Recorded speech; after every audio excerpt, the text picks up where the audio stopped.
कल रात को वडोदरा शहर के प्रतापनगर इलाके से एक खबर सामने आई, जिसने फिर एक बार शहर में लड़कियों और महिलाओं की सुरक्षा को लेकर कई सवाल उठाए।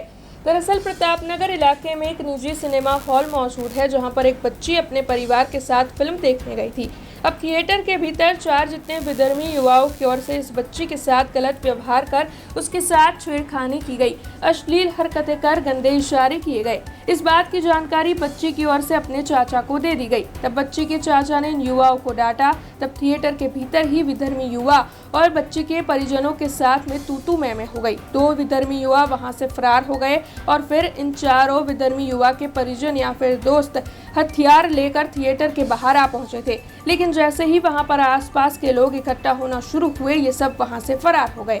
अब इस घटना की जानकारी वार्ड नंबर 14 के चारों काउंसिलर तीर्थ ब्रह्मभट्ट, दीपा श्रीवास्तव, अंकिताबेन सोनी और दीपिकाबेन पटनी को दी गई। तब ये चारों काउंसिलर जो है वो पीड़ित परिवार के पास पहुंचे और फिर वाड़ी पुलिस थाने में ये सभी लोग शिकायत दर्ज करवाने के लिए पहुंचे और इस मामले में त्वरित कामगिरी करने की मांग भी इन सभी की ओर से साझा की गई। तो वहीं इन चारों विधर्मी युवाओं की बारात निकालने की मांग भी इन सभी ने साझा की। हालांकि वाड़ी पुलिस थाने में भी घटना की गंभीरता को ध्यान में रखते हुए तुरंत ही शिकायत दर्ज की गई और इस मामले में अब वाड़ी पुलिस ने आगे कामगिरी शुरू कर दी है। રાતના 3 વાગી રહ્યા છે લગભગ વાડી પોલીસ સ્ટેશનની સામે ઊભી છું. જે અભદ્ર ઘટના ઘટી છે એના માટે હું અહીંયા છું અને અહીંયાથી હલવાની નથી. કારણ કે સૌ પ્રથમ તો હું પહેલી મહિલા છું અને જ્યારે અમારી છોકરી જોડે છેડતી થાય તો દીપા શ્રીવાસ્તવ અહીંયા જ રહેશે, તત્પર રહેશે, દરેક વસ્તુનો મને જવાબ જોઈશે.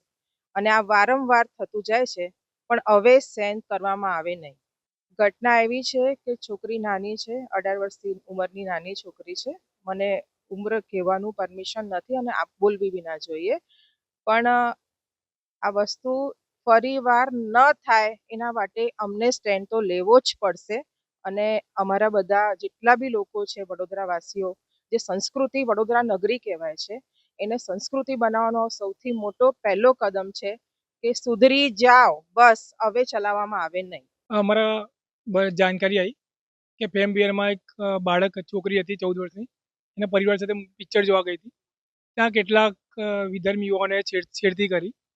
આ મુદ્દો કોઈ ધર્મ અધર્મ નથી. આ મુદ્દો એક બાળકીનો છે કે બાળકી કોઈ પણ જ્ઞાતિ જાતિ ધર્મની હોય એની છેડછાડ ચલાવી લેવામાં નહીં આવે. અમારી સાથે ભાજપના કાઉન્સિલર દીપિકાબેન પટની, અંકિતાબેન સોની ઉપસ્થિત છે.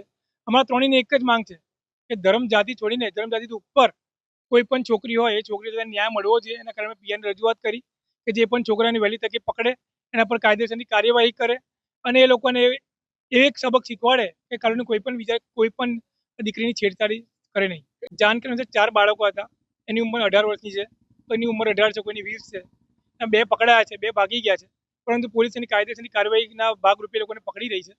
અને અમારી એક જ માંગ છે કે એ લોકોને મેથી પાક ચખાડે અને કાલની બીજો કોઈ પણ યુવાનો कोई छोकरी से छेड़ती ना करे ने कारण बीजू कोई बाबत ना बने गंभीर નું ધ્યાન રાખે. हमसे जुड़े रहने के लिए हमारे YouTube चैनल को सब्सक्राइब करें और नई वीडियो की नोटिफिकेशन के लिए बेल आइकॉन को दबाएं।